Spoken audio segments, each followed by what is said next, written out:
times, and we will continue to ensure that we address any issues that are raised by individual sectors to the greatest ability of the financial scope that we have at our disposal. I call Brian Whittle to be followed by Douglas Ross. Thank you, Presiding Officer. Mr Swinney was heard on the media discussing that decisions made by the Scottish Government are now based on vaccination levels and hospitalisation levels, which is contrary to what Nicola Sturgeon suggested, that ban on travel to Manchester for 100,000. The question is, are the Scottish Government following the science? What is it? Or are they now just making it up, as many of us now think? I'm not sure to what extent the Cabinet Secretary was able to understand that question. Well, Presiding Officer, all I would say to Mr Whittle's question is that the Government has set out very clearly over many weeks and months the focus that we have had on applying restrictions where it is appropriate based on the development of the pandemic. Increasingly in the last few weeks, we have begun to focus on as vaccination rates have increased, on the relative balance between case numbers, levels of hospitalisation, levels of ICU presence and admittance, and the level of cases around the country. And as we see the effect of the vaccination programme, that will continue to be the basis upon which we make our decisions, and that has informed the decision-making that the Government has undertaken in this particular case as well. And Douglas Ross. Deputy First Minister has used on a number of occasions an example of the 24th of May being a reason for a government-initiated question, and no issues were raised then. Does he know and understand that the 24th of May was a Monday, therefore not a parliamentary sitting day, and last Thursday's decision to use a government-initiated question was a sitting day when ministers such as himself could have announced it to Parliament and be questioned by MSPs? Cabinet Secretary.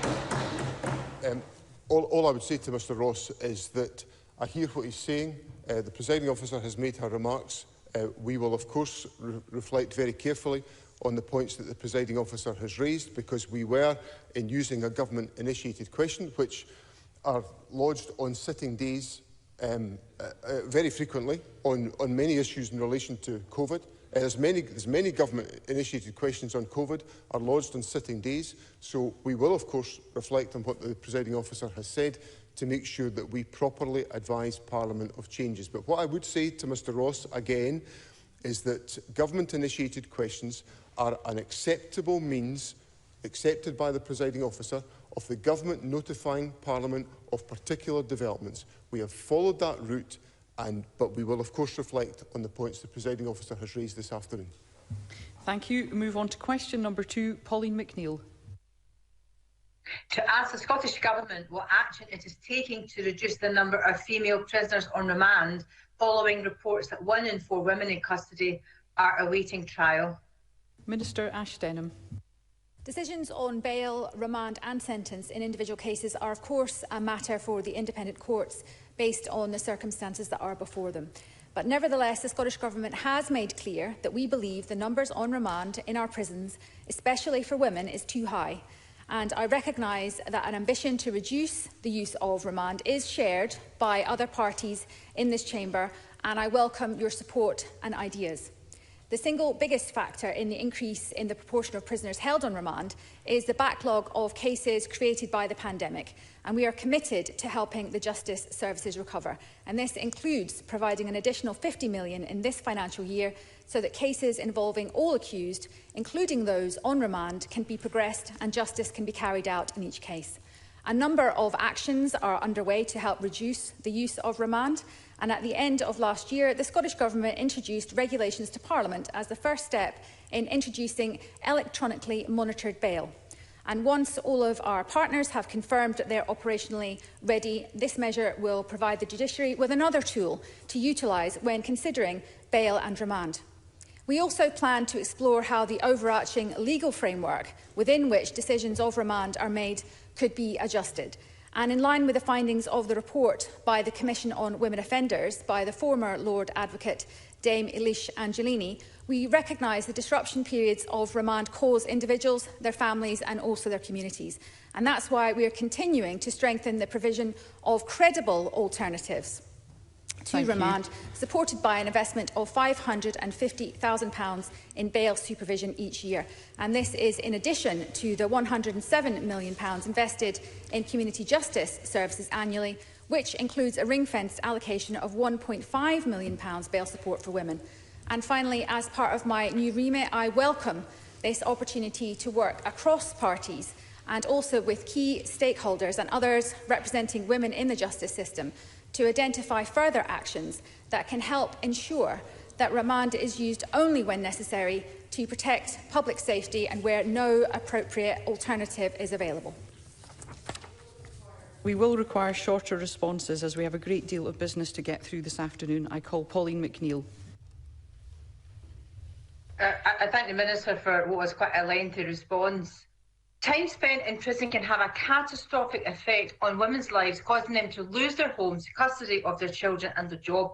The Amnesty International reminds us that the detention of individuals for awaiting trial is a matter of special concern because they have yet to be found guilty of any offence and therefore innocent in the eyes of the law.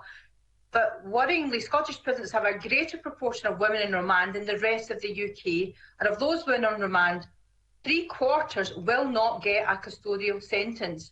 I hope the Minister would agree that something is not right here. You mentioned the Scottish Government is about to adopt the Angelini report, but this came about 9 years ago, and there was a proposition that the provision of bail supervision should be consistently available across Scotland. I ask the Minister, why has it taken 9 years to bring this forward? Minister.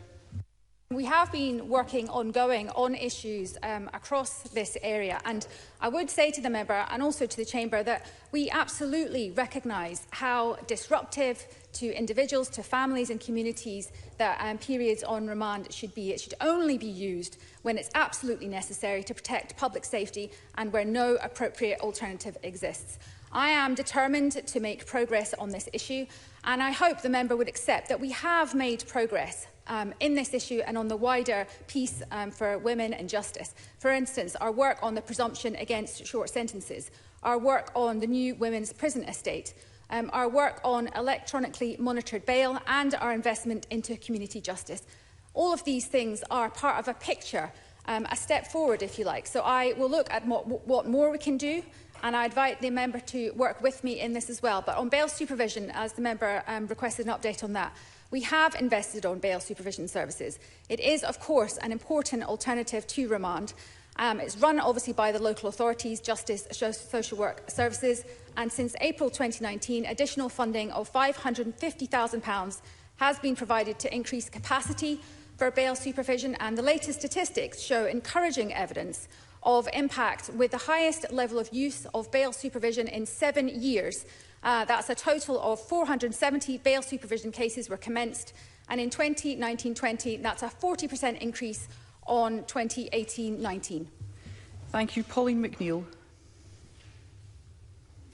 Presiding Officer, I mean, it's going to be difficult at topical questions if a member like me asks a question about remand and I get a whole policy issue which I didn't ask about. What I'm asking about is the issue of remand. By the end of April, close to 1 in 4 prisoners in Scotland were on remand, and that's nearly 42.6% of young people aged between the age of 16 and 20 in prison were on remand. 57% of people held on remand do not go on to receive a prison sentence, and they are found either not guilty or receive a community sentence.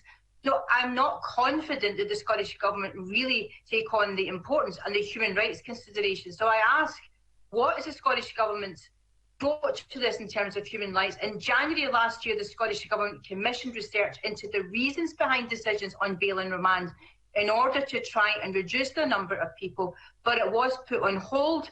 I do acknowledge that that was due to the pandemic, but can the Minister tell me when this research will be recommenced? Minister. A number of points to that question. I'm not sure if I'll be able to cover all of them in my reply, so I'll follow up with a member if I miss any points out there. We do absolutely take this issue very seriously, but I would remind the member that decisions on bail are made by the independent courts, and in all circumstances of the case, according to the statutory framework, which explicitly sets out public safety and substantial risks of the person committing further offences. And in Scots law, there is generally a presumption in favour of bail, and this is a requirement of the European Convention of Human Rights. So what I was setting out to the member is a wider piece of work here, that we obviously have to invest in alternatives to remand, and that's what I was setting out to the member, the pieces of work that we're taking forward. So that is on electronically monitored bail, and that will be implemented shortly. The investment that the Scottish Government is making on bail supervision, with money specifically ring-fenced to support women in that, and also our additional funding that we've put into community justice. Thank you. We'll move on to question number 3. Emma Roddick. Ask the Scottish Government what discussions it has had with the Home Office regarding the reported backlog in processing applications for the EU settlement scheme. Cabinet Secretary Angus Robertson. Thank you very much, Madam Presiding Officer. It is unacceptable that with 8 days to go to the EU settlement scheme deadline, there's a backlog now of over 300,000 unresolved cases. The Scottish Government has consistently been clear that the deadline should be extended. The Minister for Culture, Europe and International Development wrote to Lord Frost on the 16th of June, requesting a discussion on the issue at EU Exit Committee meetings. We have yet to receive a response. I also requested an extension when I met with the UK Minister for Immigration Compliance, and will continue to do everything we can to support EU citizens, including seeking an extension. Emma Roddick. I thank the Cabinet Secretary for his response. The settled status deadline poses huge risks to EU nationals who have contributed so much to our society. It would simply be unacceptable for people to lose their rights overnight.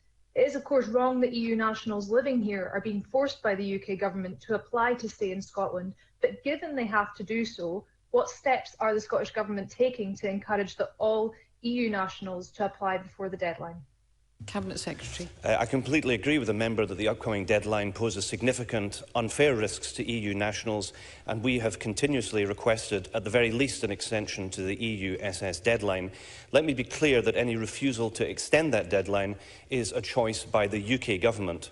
This Government in Scotland is supporting EU citizens through our Stay in Scotland campaign. We spent more than £1 million helping people to apply to the EU SS scheme through this campaign. That includes media campaigns across radio, digital and social media platforms, and toolkits providing information and signposting to be made available to EU citizens. The funding also offers advice and support through Citizens Advice Scotland, the Citizens' Right Project and Just Right Scotland guidance for the rights of EU citizens.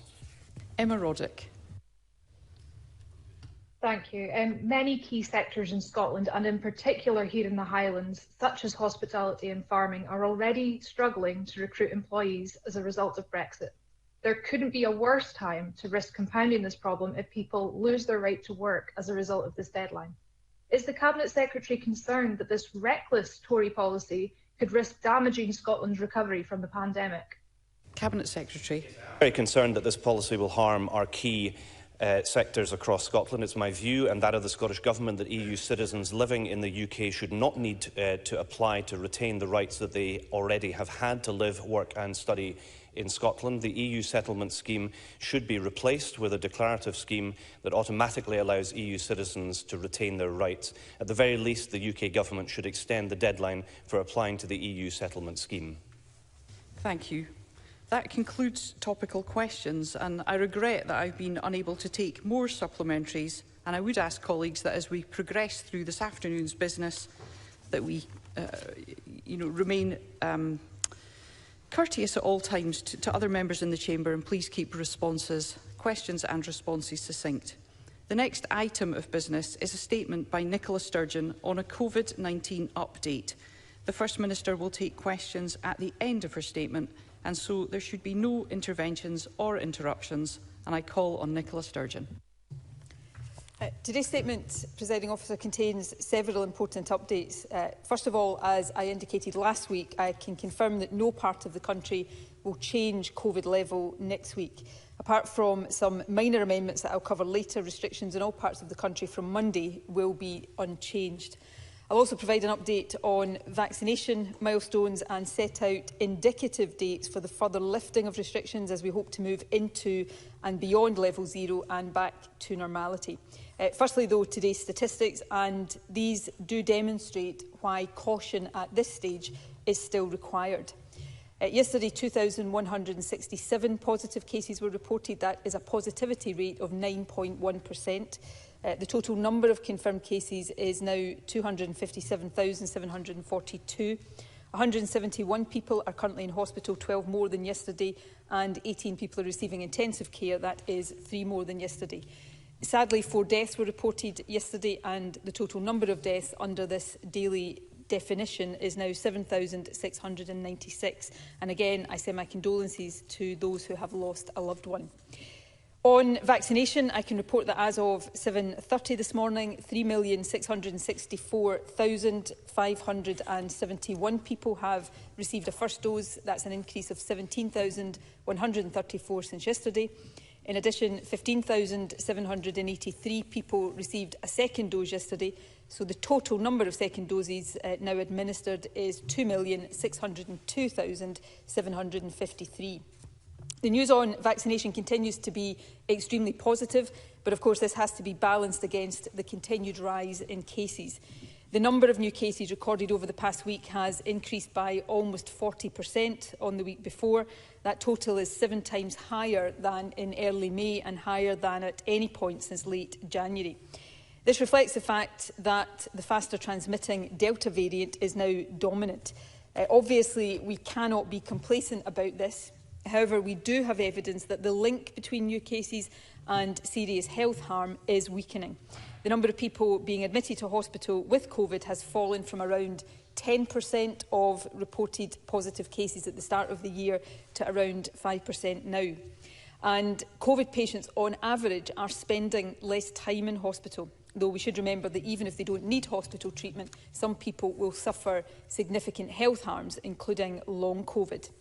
However, overall, the evidence that vaccination is helping protect people from serious health harms is allowing us to change how we respond to the virus. Today's total of new positive tests is the largest we've seen since the peak in January. These numbers still shock. The virus is still with us, but the vaccines are protecting more of us. I will never regard any single death from this virus as anything other than a human tragedy. And as cases rise, we can expect to see more deaths in coming weeks. Back in January, however, we were seeing daily figures of more than 50 people dying. I expect and I profoundly hope that the link between cases, hospital admissions and deaths will continue to weaken as more and more of us are fully vaccinated. And so in making decisions about when we lift restrictions further, progress with vaccination is a significant factor. So I want to set out now the milestones we will reach in the coming weeks, assuming, of course, that supplies are as expected. By this coming Sunday, we will have vaccinated with 2 doses everyone in the top 9 JCVI priority groups.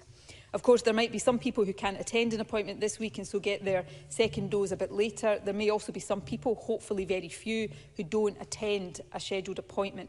These caveats, of course, apply to the other vaccination milestones I'm about to set out. But essentially, by the end of this week, we will have completed vaccination for priority groups 1 to 9. These groups include everyone over the age of 50, all unpaid carers and people with underlying health conditions, and they account for well over half of the adult population. It's also estimated that prior to the vaccination programme, these groups accounted for 99% of all COVID deaths. So the fact that virtually all of them will be fully vaccinated by the end of this week is hugely significant. The next milestone will be the 18th of July. By then, all adults will have had the first dose of vaccine, and this is significantly ahead of schedule. And then, by the 26th of July, we expect to have given second doses to all 40 to 49-year-olds. By the 20th of August, all 30 to 39-year-olds will have had a second dose. And finally, we expect to have completed second doses for all adults by the 12th of September. We're also planning for possible future vaccination programmes, depending on the advice we get from the JCVI. This could include booster jags this autumn and, of course, potential vaccination of 12 to 17-year-olds. There's no doubt vaccination offers us the route out of this pandemic. We know that getting both doses provides good protection, including against the Delta variant. So these milestones are really important and they inform the decisions that I will set out today. Also underpinning these decisions and providing some more context for them are two new papers, substantive new papers we are publishing today. The first is a revised strategic framework for tackling COVID. Central to this is an updated strategic aim for our pandemic response. Up until now, the Scottish Government's strategic intention has been to suppress the virus to the lowest possible level and keep it there. From now, our aim will be to suppress the virus to a level consistent with alleviating its harms while we recover and rebuild for a better future. This change reflects the fact that vaccination is reducing, we hope significantly, the harm that the virus causes. Vaccination means it is now possible, indeed it is perhaps necessary, to shift our strategic aim and reduce the wider health, social and economic harms that strict lockdown measures cause. The second paper we are publishing today is the review of physical distancing. Physical distancing has been an important mitigation against the virus, but it is also burdensome for individuals and, of course, costly for businesses. So as vaccinations bear more of the load of controlling the virus, we need to consider when and to what extent we can reduce the legal requirement for it. Ultimately, we hope to remove the legal requirement for physical distancing, even though we may for a period continue to advise people to think about safe distancing when interacting with people outside their close contact groups. So let me turn now to the changes that we hope to make in the weeks ahead. At the moment, the high number of new COVID cases being recorded is a significant consideration. To use the race analogy that many have used before, we must not allow the virus to get too far ahead of the vaccines. Therefore, as indicated last week, we intend to maintain the current restrictions applicable in each part of Scotland for the next 3 weeks. Within those levels, though, we will make some minor but important changes to the rules on weddings and funerals. These will take effect from Monday, 28th June. For example, suppliers of wedding services and other people employed by a couple getting married will no longer count towards the cap on numbers. Those accompanying a wedding couple down the aisle will no longer need to wear face coverings. Live entertainment at receptions will be possible, although people will still need to be seated at tables. And we'll change also the guidance for funerals so that people from more than one household can help carry a coffin and take a cord when lowering it. We expect these changes to have a relatively minor impact on transmission. They are relatively minor changes, but I hope they will make some difference to those organising and attending weddings and funerals ahead of the more substantive changes that we hope to see at level 0 next month. With the exception of these changes, our assumption, based on recent case numbers, is that current levels will remain in force until the 19th of July, although obviously we continue to keep that under review. Let me turn now to when we hope to lift remaining restrictions. Now, I want to be clear that what I am about to set out represents our best judgment at this stage of what is likely to strike a sensible balance. It is intended to give as much clarity as possible. However, it is contingent on meeting our vaccination milestones and, of course, the revised strategic aim of alleviating the harms of the virus. If the data in the coming weeks suggests we can go faster, we will do so. Conversely, if the data says we need to slow down, we will do that too, though I very much hope that will not be necessary.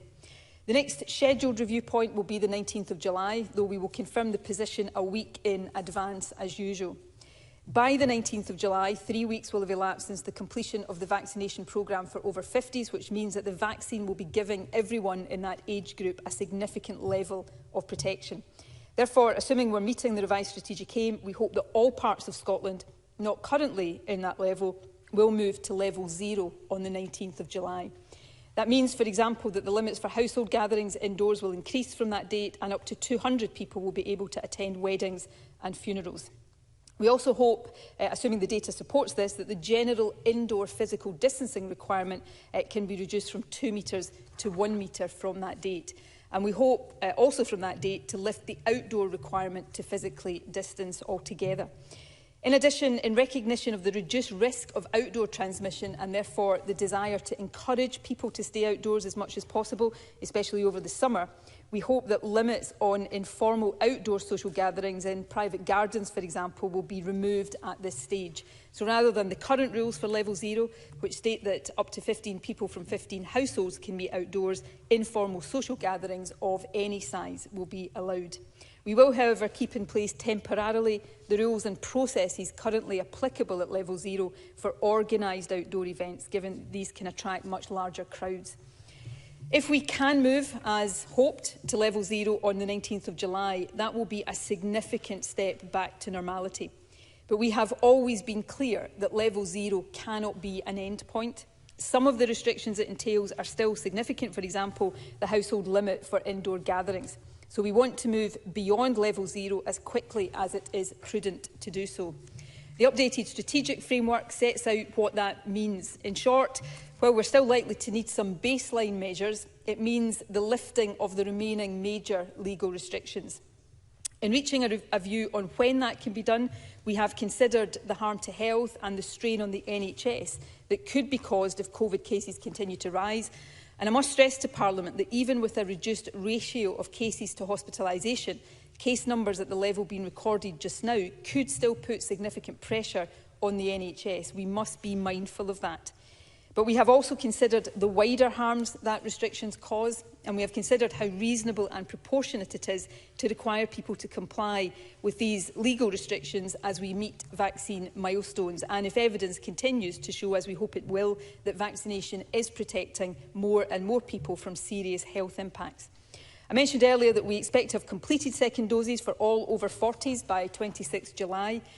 We know that the protective effect of the second dose takes a bit of time to build up, but within 2 weeks, by 9th August, we would expect the vast majority of over 40s to have a significant level of protection. Of course, we need to remember that vaccination doesn't provide 100% protection, and it won't be until later in September that all adults will have the protection of full vaccination. However, our assessment on balance, and assuming that we meet the necessary conditions on vaccination and harm reduction, is that it would be possible and proportionate to lift the major remaining legal restrictions on the 9th of August. We will consider and make a final assessment nearer the time of whether, as we hope, this could include the lifting of the legal requirement to physically distance indoors as well as outdoors. The move beyond level 0 will be a major milestone, and it will signal a return to almost complete normality in our day-to-day lives.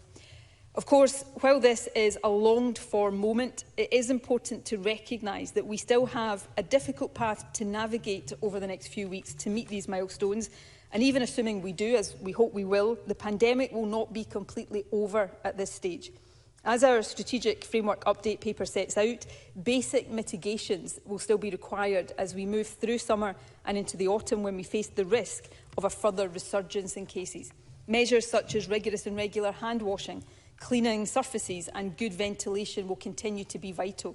And even if, as we hope to, we lift the legal requirement, we may still advise keeping a careful distance from people outside our close contact groups, especially if they are not fully vaccinated. Also, at least for a period, we are likely to require continued wearing of face coverings in certain settings, for example shops and public transport. Test and Protect will also remain a vital part of our approach. Regular testing will still be advised for a period at least, and while we are considering the impact of vaccination on self-isolation, isolation will continue to be necessary in certain circumstances, especially for those who test positive. There will also be a need to manage outbreaks as and when they arise, and the level system will still be available to help us do that if necessary. We all hope that we will not see a further variant against which our vaccines are less effective, but we do need to retain the ability to respond if that happens, both with updated vaccines and, if necessary, with other measures. Also, we will not advise an immediate return to full office working on the 9th of August. Instead, we will continue to work with business to agree an appropriate phasing of this, beginning when we enter level 0, we hope on the 19th of July. However, I think many would agree that as a general principle, home working should be more possible post-COVID than it was before. So while recognising that a return to the workplace will be right for many, we will encourage continued support for home working where that is possible and appropriate.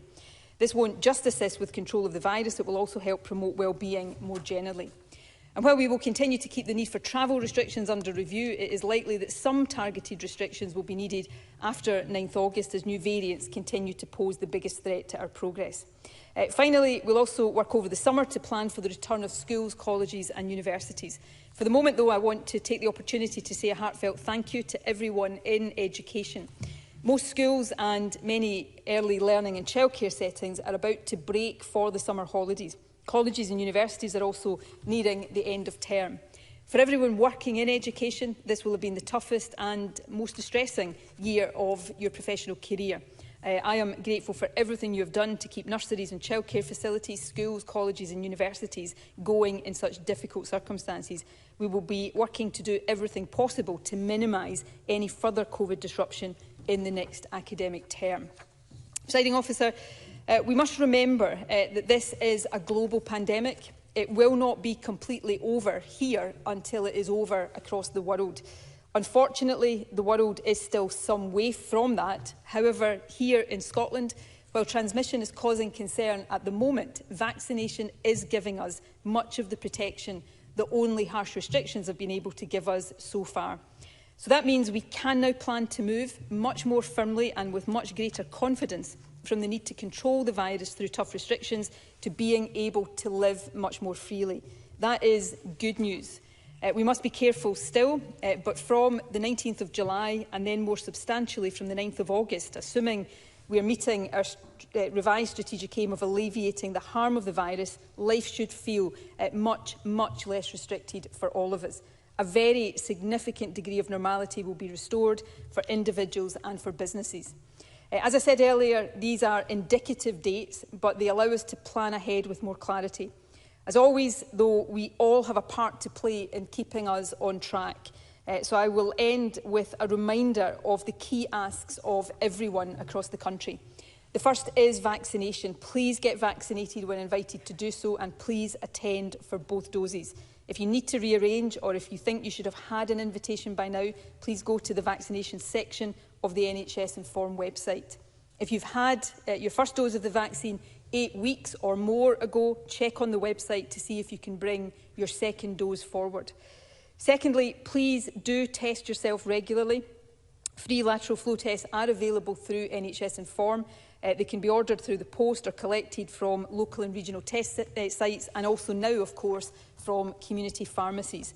If you test positive, please self-isolate and get the result confirmed through a PCR test. And finally, please continue to stick to the rules where you live and follow all the public health advice. This is still really important. The virus is still out there and it is spreading, so please continue to follow advice on physical distancing, hand washing and face coverings. Try to meet others outdoors as much as possible. We know that no environment is entirely risk-free, but outdoors is much less risky than indoors. If you are meeting indoors, though, please stick to the limits for now and make sure the room is well ventilated. And that does apply when watching the football too.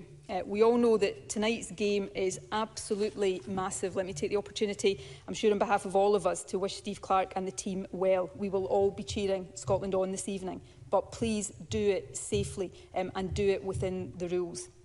Presiding Officer, 6 months ago, when I confirmed to Parliament that tough restrictions were being reimposed, it was the day after the winter solstice, the shortest night of the year.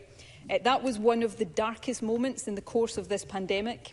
For these past 15 months, we have endured restrictions that would have been considered impossible just 2 years ago. The pain suffered and the people lost along the way must never be forgotten. They will never be forgotten.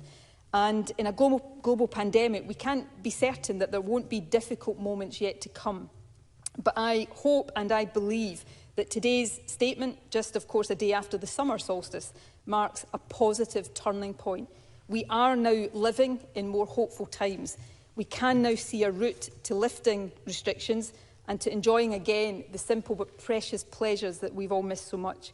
The path ahead is not obstacle-free. I'm not going to pretend it is, but it is clearer now than at any point so far.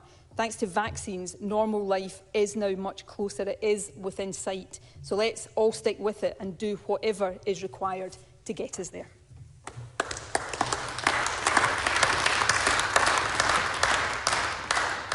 Thank you. The First Minister will now take questions on the issues raised in her statement. I intend to allow around 40 minutes for questions, after which we'll move on to the next item of business, and it would be helpful if members who wish to ask a question were to press the request to speak buttons now.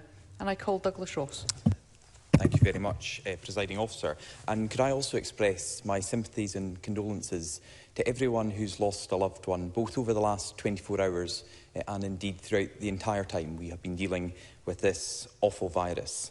In the penultimate sentence of the First Minister's statement, she started, "Thanks to the vaccines." And I'm pleased to see in the statement the First Minister acknowledge that there is more evidence that the success of the Scottish and UK vaccination scheme is significantly reducing hospitalisations. That is something we can all welcome. And we can also welcome that we finally have changes to weddings and funeral guidance. Although it's disappointing that this has come so late after so many occasions have already been affected. For the last 2 weeks, I have stood here at these statements and asked the First Minister to consider making immediate changes to the numbers who could attend funerals and weddings, and neither MSPs nor the businesses in the sectors asking for that got a response. So while it is welcome these changes will now be made, the fact that the First Minister calls these minor changes is in fact not the case. These are major changes for the couples who have been asking for them, the businesses who were seeking them, and for too many, however, these changes come too late and they won't be in time for their own ceremony. It's of course welcome that today we have more of an indication of when we will be free from restrictions, and I want to come on to that in a moment. But speaking about welcome, I also want to echo what the First Minister has said, and I hope we can all welcome a solid Scotland win tonight, and I wish Steve Clarke and the team all the very best. A kick-off at 8 o'clock. But can I ask the First Minister specifically about the basic mitigations that will remain in place after the 9th of August? Will those mitigations include social distancing, particularly at hospitality venues? Well, the First Minister is saying, did I not listen to what she said? I listened very carefully because she made it very clear what is happening when we move to level 0. She then made it very clear what she hopes will happen when we come out of restrictions on the 9th of August. But the statement is very clear that basic mitigations will remain in place. So I think it would be useful just to get clarity on these 3 points. Will social distancing remain in place under these basic mitigations in hospitality venues? Will there be ongoing limits on indoor social gatherings? And finally, will the mitigations after the 9th of August include the wearing of masks in offices and in schools? First Minister. I'll try to address all of these points as briefly as possible. On vaccination, the evidence is strong. It is increasing that vaccination is reducing the harm of the virus, and that is both in terms of reducing the numbers of people going to hospital and the length of time people are in hospital. That, of course, is also partly reflective of the fact that as vaccination pushes the impact of the virus down the age ranges, many people going into hospital will be younger than was the case earlier on in the pandemic. That's really good news, but I do want to reiterate a point I made in my statement, because I think it's important that Parliament is aware of this. Back at the start of the pandemic, we effectively, apart from urgent health care, we dedicated almost the entirety of the health service capacity to potentially dealing with COVID cases. We are not able to do that again because we are trying to catch up on a backlog and make sure people get non-COVID treatment. So our margins in terms of what will put pressure on the NHS and what won't are narrower than they were before, which means that even if the ratio of hospitalisations is falling, we think it's probably about halved, perhaps now even more than that. 5% of a big number of cases going to hospital is still going to put significant pressure on our health service. So that link is weakening, that's good news, but it doesn't mean yet we can be completely complacent about case numbers, and that's why over the next 3 weeks continued caution is required. On weddings, I hope I wasn't misunderstood, and if I was, I apologise for that. I wasn't trying in any way to suggest that the changes weren't important. When I called them minor, I meant relative to the changes that I think people really want to see for weddings, which is a significant increase on the cap that is currently on the numbers. That will come if, as I hope we will, we go to level 0 on the 19th of July, when the number goes to 200. What I'm announcing today will slightly ease up the numbers because certain people will not be included in the cap, but I'm not immediately announcing an increase in the cap, and that's why I I think if I described that as a major change, I probably would have, and I think more justifiably, had people suggesting that I was overstating that. So it's important, but the major change will come when the cap increases, hopefully on the 19th of July. And of course, over the last 2 weeks, Douglas Ross has been asking me these questions. I'm sure he would concede that case numbers have been rising as well. So there is a need to continue to balance these things carefully. Lastly, Presiding Officer, on basic mitigations. So what I set out in my statement, and remember this is all caveated, we must assess the data near the time, but what we hope will be the case, that as we go to level 0, we hope on the 19th of July, the indoor legal physical distancing requirement will reduce from 2 metres to 1 metre. In hospitality, it is already 1 metre, so that would be the general one. And we hope to remove the legal physical distancing required outdoors at that point completely. And then if we go beyond level 0 at the 9th of August, we hope, but we have to assess the data, that the legal requirement to physical distance will be removed indoors as well as outdoors. So there will be no legal requirement, if all goes according to plan, for physical distancing at all when we go beyond level 0. But we may still advise people, if you're with somebody who's not fully vaccinated, if you're with somebody more vulnerable, if you're in a place where the ventilation is not particularly good, it would make sense to continue to pay attention to a safe distance to people that are not within your close contact group. But that will be advice, not law and not regulation. And again, although no final decision has been taken on this yet, it may be that in some settings, and that may include schools, for example, but no decision has been taken, that for a period longer we ask people to continue to wear face coverings. These are the kind of basic mitigations that we may require once we lift the major legal restrictions that are currently in place. But I think basic mitigations like washing your hands regularly, ventilating a room, cleaning surfaces, compared to what we have all lived with over these past 15 months, I think many of us will think that these are relatively, not insignificant, but relatively small prices to pay to keep this virus under control. Anna Sarwar. Thank you, Presiding Officer. And can I start by sending my condolences to all those that have lost a loved one in recent days, but throughout this pandemic. Can I also share the concern about the increase in the positivity rate and the continued spread of the virus across Scotland? We, of course, all hope that we continue to make progress so we can return to a version of normal by the 9th of August. In order to maintain wider health and well-being, we must make sure that the last lockdown really was the last lockdown. But to maintain public trust and confidence through this pandemic, we've got to make sure we maintain effective communication and consistent decision-making. And I'm sorry to say that has frayed in recent weeks. I welcome what the Government has said about setting a clearer timetable around the vaccine. Can we get a commitment that if the supplies allow, we will ramp that up much faster if we can? Can we look to replicate what's happened in London, for example, where we have walk-in vaccination centres for those that aren't registered with a GP, so we can get a spread of the vaccine as much as possible? Do we still have hotspots where we are targeting resources to? If so, we are still waiting for the publication of those hotspot protocols. And can we get a recognition that there is now a frustration amongst particularly lots of business sectors about a lack of communication and working together with the Government? Can we have much clearer financial support protocols and much clearer communication with those sectors to recognise the specific challenges they face, so we can make sure we can give confidence to the public, give confidence to employees and give confidence to employers and come through this crisis together? First Minister.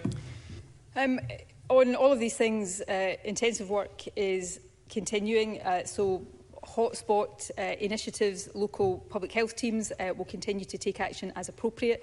We, for example, at the moment are doing a much higher rate of PCR testing than other parts of the UK, and that will partly be reflecting some of the surge testing that has been done in local areas. It is for local public health teams to decide what is appropriate following the protocols that are in place. We are vaccinating as fast as supplies allow. Yes, if supplies allow it, we will accelerate further, but there is one important caveat in that has to be understood. particularly as we go into second doses, that there is a recommended 8 weeks between a first dose and a second dose. So clinically, we can accelerate that, which will to some extent limit the pace that we're able to go at with second doses. But that is clinical advice that it would not be appropriate for us to change. But we will use supplies as quickly as possible within the clinical advice that is available to us. Health boards are using drop-in clinics where they think that is appropriate. Obviously, that becomes more important and is being used in other places for younger people. But if you look at first doses right now, and all 4 UK nations are much of a muchness in terms of vaccination uptake, but we're slightly ahead of England and Northern Ireland in first dose vaccination, which suggests that we are doing all the things that everybody else is doing and getting through that population quickly. But we will work with health boards to make sure that they have all of the support that they need. And the Finance Secretary will continue to work with businesses to make sure that the financial support that is available is understood and, more importantly, that is accessed by businesses as we continue this journey back to, I hope, significant normality. Thank you. Patrick Harvey.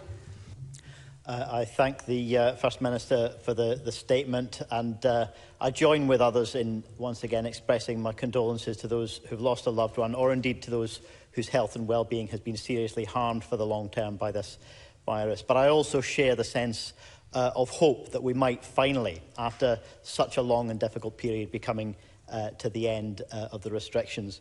I want to ask about the change of strategic approach from the Scottish Government, and in particular the strategic intention to suppress the virus to the lowest possible level, no longer being the Government's position. Does this imply that the Scottish Government is open to what Matt Hancock is proposing, to end the requirement for international travel quarantine for vaccinated people, or indeed what he suggested to end self-isolation and replace it with lateral flow testing, something which has been criticised by public health experts? Or does the First Minister share my concern that wherever in the world further, more dangerous variants emerge, this approach would almost guarantee that those variants were imported and would then spread? First Minister. The latter doesn't automatically follow the former. In terms of the change to the strategic intent, that really is recognising the way in which and the extent to which vaccination is changing the reality of the impact of this virus. When there was no vaccine, then, in my view, it was essential to try to suppress cases of the virus to the lowest possible level, because you had no other way of reducing the harm. And although those restrictions that were necessary to achieve that did other harm, the harm that would have been done by the virus outweighed those. That balance changes when you have a vaccine that helps to mitigate the harm of the virus, and therefore to continue to seek to suppress to the lowest possible level becomes potentially disproportionate, because the harm that's been done by the restrictions necessary to achieve that outweigh the harm of the virus. So that's the reason for the shift in strategic intent.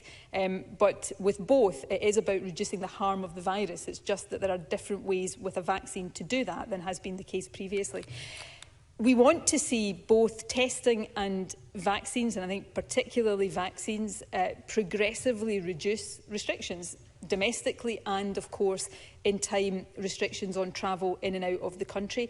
We have to consider that carefully, because we have to be satisfied that there is a degree of effectiveness in those substitutes that allow us to move that. So yes, we of course will consider, I alluded to this in my statement, we will consider whether testing in future coupled with vaccination can lead to a different approach to self-isolation, particularly for contacts of positive cases, even if not for positive cases themselves. We're not yet at a stage to take that decision, but that is under active consideration. And we all want to look to a point, hopefully in the not too distant future, when vaccines can open up travel again as well. But we do know that the biggest risk we face is a variant at some point undermining the effectiveness of the vaccine. So that means we need to take continued care and really look at all of these things carefully before coming to final decisions. But all of these things are and will continue to be under active consideration. I call Willie Rennie to be followed by Kenneth Gibson. Every week, families of adults with special needs ask me when their day services will reopen. Every week, I ask the First Minister the same, and every week, nothing changes. Last weekend, those families witnessed thousands of fans travelling hundreds of miles to gather on the streets of London against official advice from the government. The families were surprised there were few words of criticism, especially from the First Minister. Can the First Minister understand how angry they feel? They feel left behind. Others do too. All they want is fairness for their services to be reopened. Will the First Minister agree to that today? First Minister. Well, if Willie Rennie had, as I'm sure he was, paid close attention, he would have heard today something that will make possibly the biggest practical difference here. Firstly, on football fans, I could not have been clearer that I advised against fans travelling to London, as I advise against fans gathering in groups that are out with the limits. I have spent 15 months trying to persuade people, and the vast majority of people have complied with that, to stick to rules that are about keeping them and their loved ones safe. I get frustrated when people do not do that, but we all have a personal responsibility, and we're moving into a phase where that personal responsibility is going to become more, not less important, as we progressively ease legal restrictions. So I'll continue to every day, I'll continue to persuade people, or seek to persuade people, to behave in a way that is within both the spirit and the letter of the rules to keep us as safe and as on the right track as possible. The issue I refer to, as I said last week, it is not the case that services for adults with learning disabilities cannot open. Local authorities have to consider how they safely open. The biggest restriction at the moment is on physical distancing and the 2-metre physical distancing. That is one of the reasons why we are keen to reduce to the point of eliminating completely the need for a legal requirement for physical distancing. So if we go to level 0 on the 19th of July, and if that allows us to reduce indoor physical distancing to 1 metre, that will significantly increase the capacity in services like this and in many other settings as well. That doesn't mean these services are closed between now and then, but it does mean that local authorities or the providers of these services can continue to plan for increasing the capacity further. My final point, no matter how frustrated we may get when people, whoever they are, football fans or anybody else, are not complying with the advice, the response to that is not to reduce protections for other people, including and in particular vulnerable people. This is really difficult for people in that category. I absolutely understand this, but getting everybody through this as safely as possible is what continues to be most important. I call Kenneth Gibson to be